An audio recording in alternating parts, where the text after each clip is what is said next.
I'd like to start off by just showing that I'm wearing two name tags. That of my colleague, Professor Annemarie Beekers from the Department of Linguistics at UJ.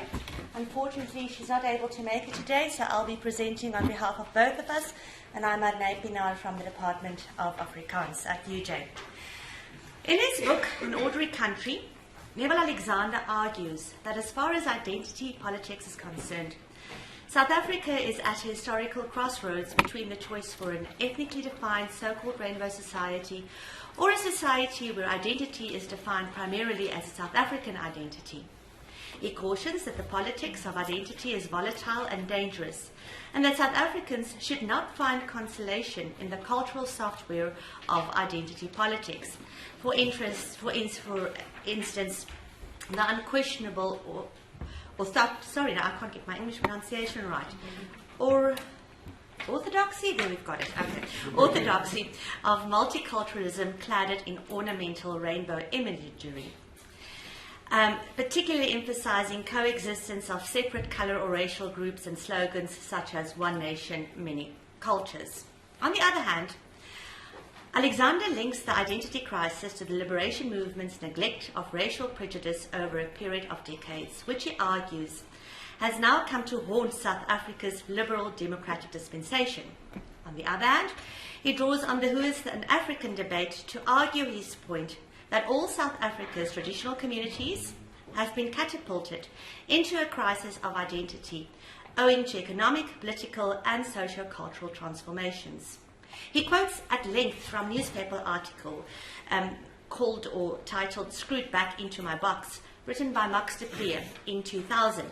And I quote that, "In my whole life, I have never felt so white in Afrikaans as I do now.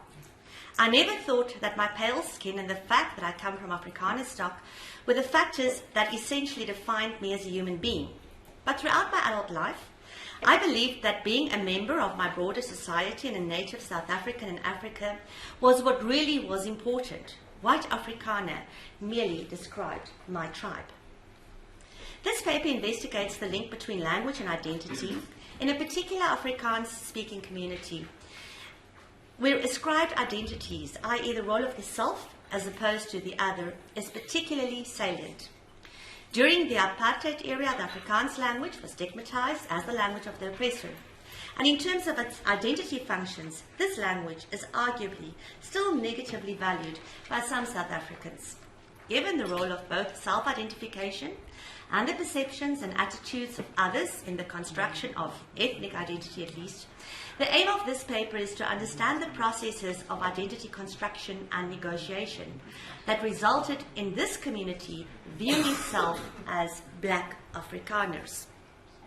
Now, just to give you an idea as to where it is, Overwach is just outside of Pretoria. It's about 50 kilometers northeast of Pretoria, and 10 kilometers northeast of Cullinan, the Cullinan Diamond Mine. So that should give you some kind of indication. And it falls within the Nokentsa Tamani municipality. Now, when we talk about language and identity, it's quite self-evident that language has a very definite communicative function, and it also has an instrumental function. But also, it has the very important function of having a symbolic function, and then also it acts as a particular marker. Therefore, one has to ask oneself, what is the social and political context of language in this place called Overwach? Now, Christopher Rensburg says that the history of Afrikaans, in essence, is the history of the tricks of its speakers. So if you want to understand Afrikaans, or understand the history of Afrikaans, you have to look at all the tricks that its speakers took throughout the southern part of Africa. Now, in terms of the people of Overwach, they stem back to the so-called Malan, Haman, and Prinsloo Natrekkers.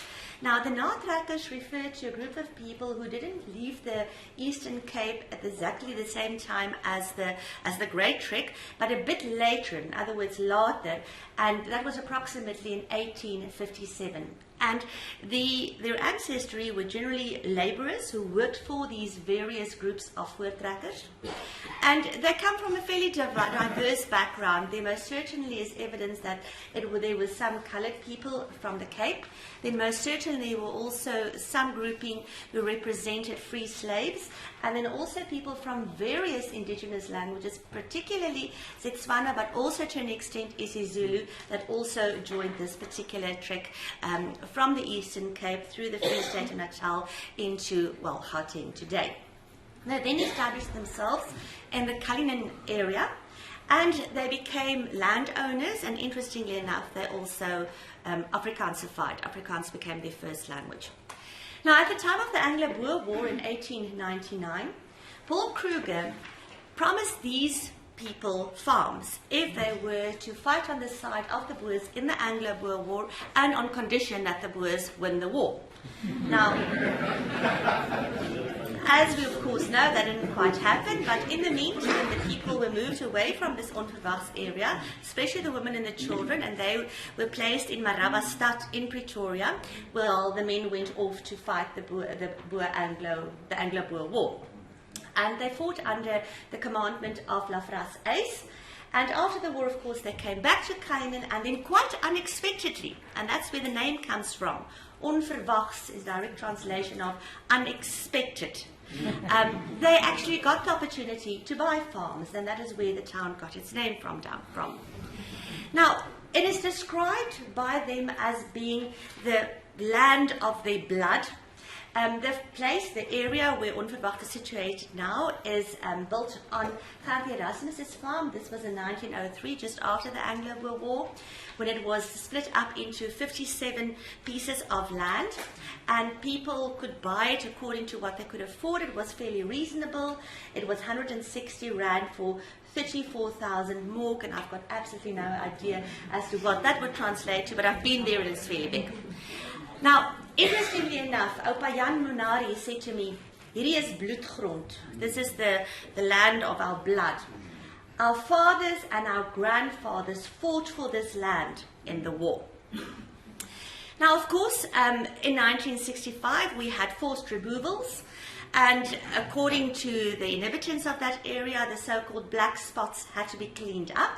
And some of the people were forced to move to the then homelands, for instance, areas like Hammanskraal, for instance. But those who could speak Afrikaans was allowed to stay on their farms. There was even a further condition that it helped even more that if they could speak Afrikaans and if they had Afrikaans surnames, or some of them then opted to change their surnames to Afrikaans surnames. So therefore, you would have some section of the Machubani family who now are part of the Botha family, but they're exactly the same grouping of people. In the process of the 65 families that we had originally, 27 families were actually moved. And just to give you some kind of idea of what it looks like, that is Tannie Kitty and her daughter Patricia Machubani. They didn't change to Botha's house. And this house was built in 1903, so it's 100 years old this year. There you've got Tannie Martha Dingaan. She was born in 1951, and Dingaan, you can gather that it's a Zulu surname originally. That is the United Dutch Church, the United Reformed Church, which was built in 1957. It gives you some idea. This was one of our respondents, a wonderful man, Jimmy Rachabult. He was born in 1923. He's blind now, but he really sort of has the history of the area in the palm of his hand. Another inhabitant, that is Tanisisi Labati, and she was the person who would absolutely be adamant about it, that I am a black Afrikaner. I'm not colored, I am a black Afrikaner. Just some idea in the house and the inside. I found that portrait particularly interesting. Reminds me very much of the kind of portraits that I grew up with in my grandparents' house, and this was quite lovely. On your left-hand side, you'll see it's a photograph, well, it's not very clear there, of Chris Barnard when he was fairly young, and clearly that must have been in some other magazine just after he did the first heart transplant in Grooteskier. That's on pension day, gives you some kind of idea, and my favorite, the grade R class in Onverwacht. Now, coming back to Jan Munari, he said to Anastasia de Vries, we had Boer blood. I'm telling you, we are black Afrikaners. Sister, if our skins are this dark, it's simply because we spend too much time in the sun. Now the question remains, Why do black people in a post-South Africa still identify so strongly with the so-called language of the oppressor? And then, of course, we have to look at identity as a social construct. Thank you. And in doing that, we have to look at self-identification, which, of course, also entails other people's perceptions and attitudes. And this plays a very important role in the construction of ethnical identity. And, of course, one has to look at the role of the self versus the other in one's definition of identity. Neville Alexander said that Afrikaans is very often a kind of playing ball, looking for an identity. However, one also has to bear in mind that social identity is very closely related to self-worth. And in the same vein then, if we look at the idea identity, we usually distinguish between a primary identity, where self-concept and gender identity is seen as primary, and then according to Jenkins, a kind of secondary identity that flows from this, that deals with family relationships and also with ethnicity. We then have to assume that people have a very unique self-concept, but they also have a social identity that is based on the various groups to which we belong.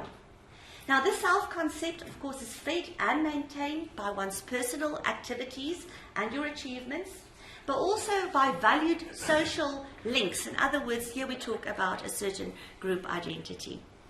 Identity, therefore, should be seen as a tag or a category, and also attempt to place people in a kind of socio-political guide, if you wish.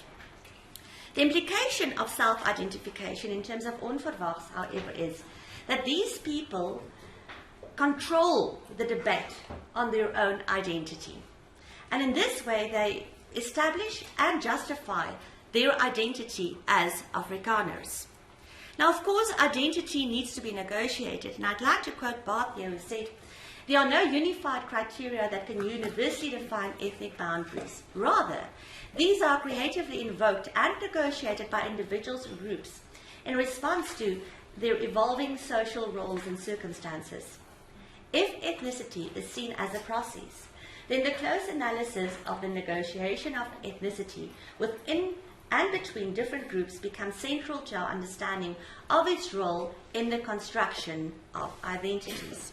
I'd like to conclude, I think, by saying, naming, categorizing, and labeling people are political acts, according to Weber and Horner. Hence, identity is socially constructed through the process of negotiation. The people of Overwach, through self-identification, are firm about their identity. Oupa Jan Munari confirms, "I am an Afrikaner." Then Sissy Slabati says, "I'm a black Afrikaner." Yes, we never used other languages in our home. These black Afrikaners of Overwach find themselves not only in a physical enclave, but seemingly also in a socio-political enclave, distinctly different from the people they are surrounded by. Through self-identification, they demand to be part of the language of the oppressor. These people demonstrate that identity is negotiable and malleable, in accordance with Neville Alexander's position that identity is not like some irremovable skin, but rather something that could be changed as we require new knowledge and interests. It is hoped that the destiny of this group of enclaved speakers of Afrikaans language will be in position to join the bigger Charib current, to use Neville Alexander's metaphor, in order to become an integral part of a multicultural society of a special kind, without discrete boundaries that cuts people from one another, the kind of society that Alexander worked towards. Thank you.